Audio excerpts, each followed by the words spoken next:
বিদ্যুতের তারের ভুল সংযোগ থেকে হতে পারে বড় বিপদ, তাই সঠিক পদ্ধতিতে সংযোগ করাটা খুবই জরুরি। আজকের ভিডিওতে আমরা দেখাবো কিভাবে নিরাপদ ও সঠিকভাবে বিদ্যুতের তার সংযোগ দিতে হয়। ধাপে ধাপে বাস্তব কাজ দেখিয়ে বোঝাবো তার সংযোগের সহজ ও নিরাপদ উপায়। তাই চোখ রাখুন পুরো ভিডিও জুড়ে আর শিখে নিন নিজের ঘরের ছোট ছোট ইলেকট্রিক কাজও নিজেই করার কৌশল।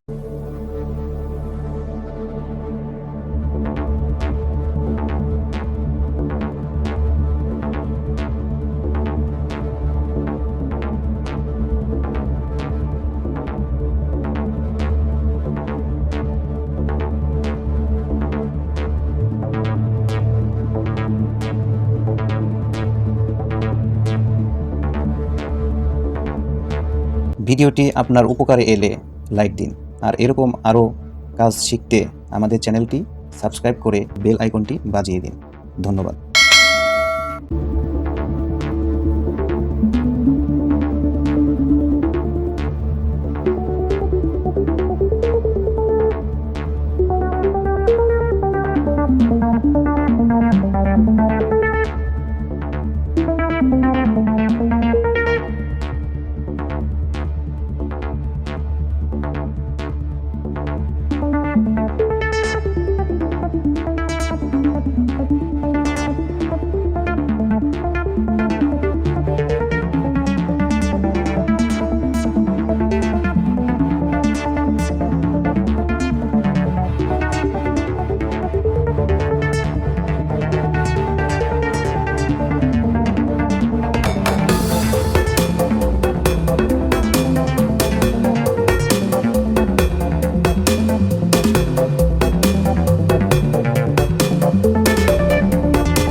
এই ভিডিওটি আপনার উপকারে এলে লাইক দিন আর এরকম আরও কাজ শিখতে আমাদের চ্যানেলটি সাবস্ক্রাইব করতে ভুলবেন না।